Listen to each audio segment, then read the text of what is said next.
My main concern with this bill is the ideologically inspired Clause 9, which has just been spoken about, introduced as an opposition party amendment in the other place. Of those who voted, all Labour MPs registered their support for the right to protest disruptively by voting against this bill at second reading. And also all voted for pro-life protesters' rights to be withdrawn. This is not just hypocritical, it exposes the cultural authoritarianism behind those who claim to want freedom to protest.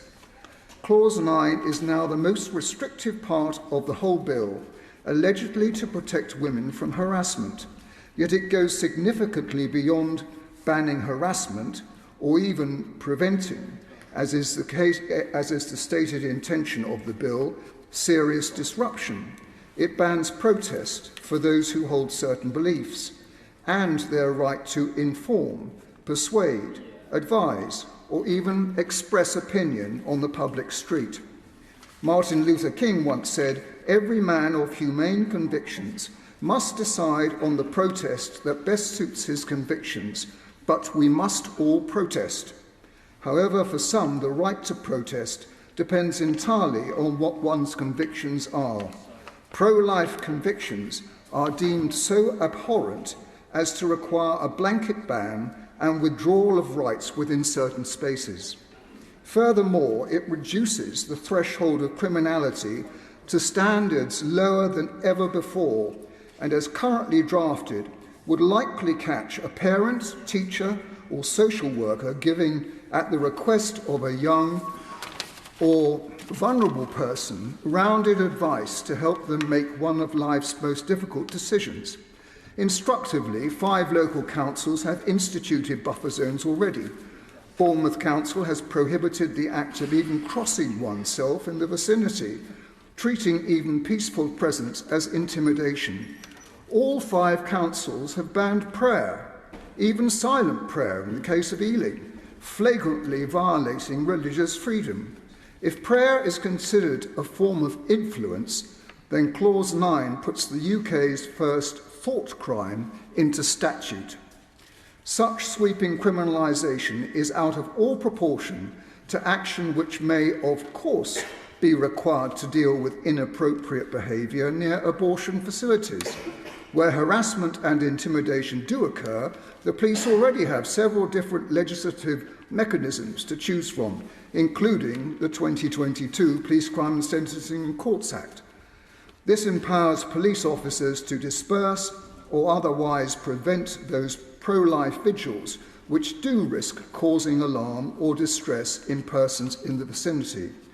A thorough Home Office review in 2018 found that police intervention into pro-life activity is very infrequently necessary, and instances of harassment outside abortion facilities are rare. Volunteers are mainly engaged in silent prayer or handing out leaflets offering charitable support to women who would like to be able to continue their pregnancies but feel powerless to do so without financial or practical help. A 2022 BBC poll found that 15% of women were coerced into having an abortion by partners or family members. One of my own close relatives became pregnant while still living in her parents' home and was forced to go down that route. As a society, we are rightly concerned about coercion in relationships and value the role of the voluntary sector in helping to identify cases. Yet at present, there is active disdain for pro-life charities' role in helping women step away from the people and pressures that are pushing them down the abortion route. One might say there is cultural coercion, an underlying assumption that abortion is the only plausible route for a pregnant woman in certain circumstances to go down.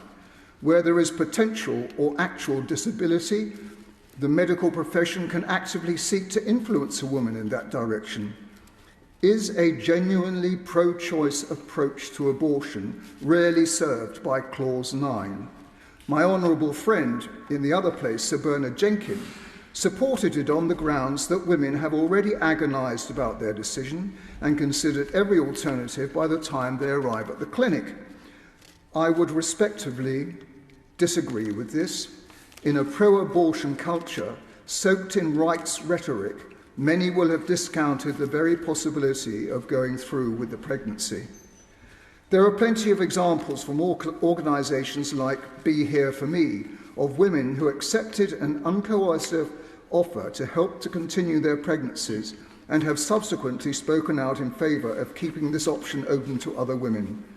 The Home Secretary concluded in 2018 that buffer zones would be a disproportionate response. So what has changed? Perhaps simply the United States Supreme Court decision to make abortion law the preserve of individual states.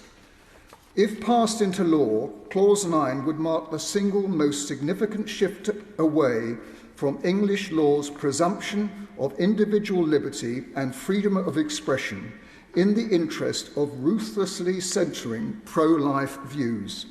Yes, these fly in the face of our current cultural norms and may only be held by a minority, but that is exactly what our fundamental freedoms of expression are designed to protect. Where will this end? Banning people from public areas near abortion facilities based purely on their beliefs could lead to any organisation dealing with contentious matters staking a claim for buffer zones around their premises. A gender dysphoria clinic could seek a buffer zone excluding those voicing concerns about puberty blockers, or a foreign embassy could request a buffer zone near its premises to prevent people speaking out against the regime. What would become criminal is whatever dissent a group wants to prosecute. The great protests of history show that choosing the time, place and manner of assembly matters deeply.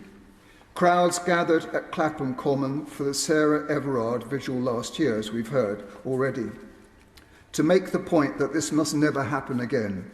In July, a brave Catholic priest launched a free three-day protest outside a Hong Kong maximum security prison to demand the release of activists and politicians. Could the message of either of these protests really have been effectively communicated elsewhere?